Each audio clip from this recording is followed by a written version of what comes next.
வணக்கம் தாயகம். இன்றைய காலகட்டத்தில் இலங்கையில அதிகப்படியாக பேசுகின்ற ஒரு விஷயமாக மாறி இருக்கிறது இந்த சிறைச்சாலை கலவரம். நீர்கொழும்பு சிறைச்சாலையில மட்டும்தான் இந்த மாதிரியான விஷயம் நடந்திருக்கா? இலங்கையிலேயே இதுதான் ஃபர்ஸ்ட் டைம் அப்படின்னு பார்க்கும்போது அதுதான் கிடையாது.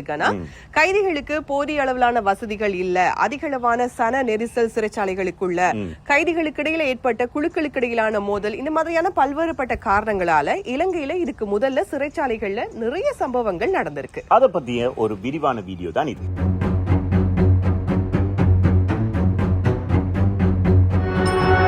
இலங்கையில் பேசப்பட்ட சிறை கலவரத்திலேயே மிக முக்கியமான கலவரம் அப்படி என்றால் 1983 ஆண்டு இடம்பெற்ற இனக்கலவரத்தோடு தொடர்புபட்ட சிறை கலவரம்.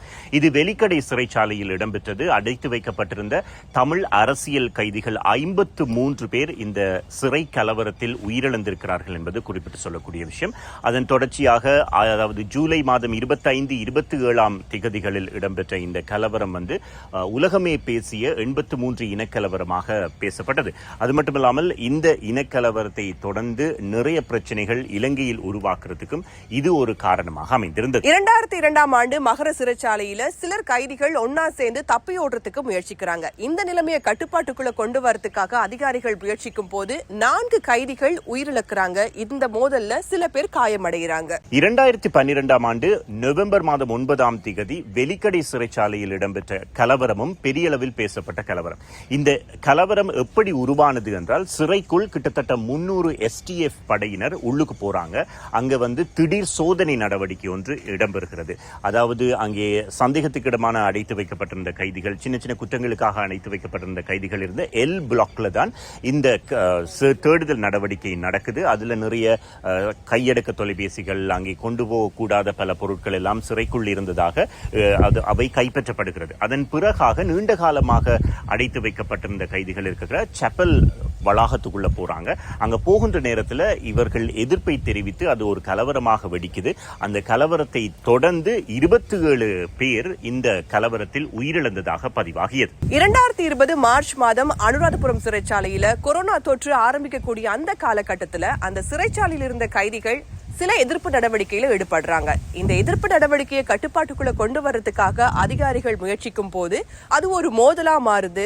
சில பேர் காயமடைகிறாங்க. 2 கைதிகள் உயிரிழக்கிறாங்க. அடுத்து 2020 ஆண்டு கோவிட் தொற்று காலத்துல மகர சிறைச்சாலையில் ஒரு கலவரம் வெடிக்குது. அந்த கலவரத்துக்கு காரணம் கோவிட் தொற்றை தொடர்ந்து அங்கே சரியான வசதிகள் இல்லை, அவர்களுக்கு சரியான சிகிச்சைகள் இல்லை என்ற குற்றச்சாட்டின் அடிப்படையில் கைதிகள் ஒரு எதிர்ப்பை கிளப்புகிறார்கள். அதன் பின்பாக அது கலவரமாக மாறி 11 கைதிகள் உயிரிழக்கிறாங்க.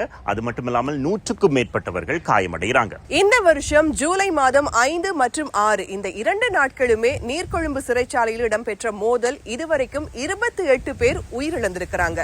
2 குழுக்களுக்கு இடையில் ஏற்பட்ட ஒரு மோதல் தான் மிகப்பெரிய ஒரு கலவரமாக மாறியிருந்தது. போதைப் பொருள் கடத்தல் சம்பந்தமான தகவல்களை அதிகாரிகளுக்கு கொடுத்தாங்க அப்படின்னு சொல்லிதான் கைதிகளுக்கு இடையிலான இந்த மோதல் மிகப்பெரிய ஒரு கலவரமாக மாறியது மட்டுமல்லாம உயிர் இழந்தவங்களுடைய எண்ணிக்கை நாளுக்கு நாள் அதிகமாயிட்டே போகுது. அண்மையில கிடைச்சிருக்கக்கூடிய தகவலின் அடிப்படையில உயிரிழந்த கைதிகள்ல ஒரு இந்திய பிரஜை ஒருத்தரும் அடங்குறாரு. இப்போ இந்த கலவரங்களை எல்லாம் தொடர்ந்து இலங்கையில சிறைச்சாலைகள்ல இடவசதி குறைபாடு இருக்கிறது. 10,000 பேரை மட்டும்தான் அடக்கி வைக்க முடியும். ஆனா 39,000க்கும் அதிகமான சிறை கைதிகள் இருக்கிறாங்க அப்படின்ற ஒரு பரபரப்பான பிரச்சனை உருவாகி இருக்கு இல்லையா? இந்த நிலையில புதிதாக சில இடங்கள் அடையாளம் காணப்பட்டு அந்த இடங்களை சிறைச்சாலைகளாக மாற்றுவதற்கான நடவடிக்கைகள் ஆரம்பமாக இருக்கு. ஏற்கனவே மூடப்பட்டிருந்த போகம்பர சிறைச்சாலை அதை இப்ப மறுபடியுமே புனரமைச்சு கைதிகளுக்கு சரியான ஒரு வசதி வாய்ப்புகளோடு அவங்களுக்கான ஒரு இடமாக மாற்றத்துக்கான நடவடிக்கைகள் எல்லாம் முன்னெடுக்கப்படுது. இது தவிர காலியில் ஒரு பழைய வைத்தியசாலை சிறைச்சாலையாக மாற்றப்பட இருக்கிறது. இதற்கான நடவடிக்கைகள் இப்போ ஆரம்பமாக இருக்கு அப்படின்னு சொல்றாங்க. இந்த மாதிரி சிறை கைதிகள் தொடர்பாகவும் சிறைச்சாலை கலவரங்கள் தொடர்பாகவும் புதிய செய்திகள் வருகின்ற பொழுது உங்களோடு பகிர்ந்து கொள்றதுக்கு நாங்க ரெடியா இருக்கிறோம். சோ இந்த வீடியோ பார்க்கக்கூடிய நீங்க கூட உங்களுடைய கருத்துக்களை சொல்லலாம். ஏன்னா நாங்க இன்னைக்கு இந்த வீடியோல சொல்லும் போது காலங்கள் மாறினாலும் கூட மறுபடியுமே இந்த சிறைச்சாலையில நடக்கக்கூடிய மோதல்கள், சம்பவங்கள், கலவரங்கள் எல்லாமே நடந்துட்டு தானே இருக்கு. பின்னணின்னு பார்க்கும்போது நிறைய கேள்விகளையுமே அது எழுப்புது. எது எப்படியாக இருந்தாலும் இதுக்கெல்லாம் ஒரு நிரந்தரமான தீர்வு அப்படின்னு சொன்னா உங்களுடைய பார்வையில நீங்க என்ன சொல்லுவீங்க? அது நீங்க காமெண்ட்ல போடுங்க. நாங்க மீண்டும் சந்திக்கலாம். வணக்கம் தாயகம்.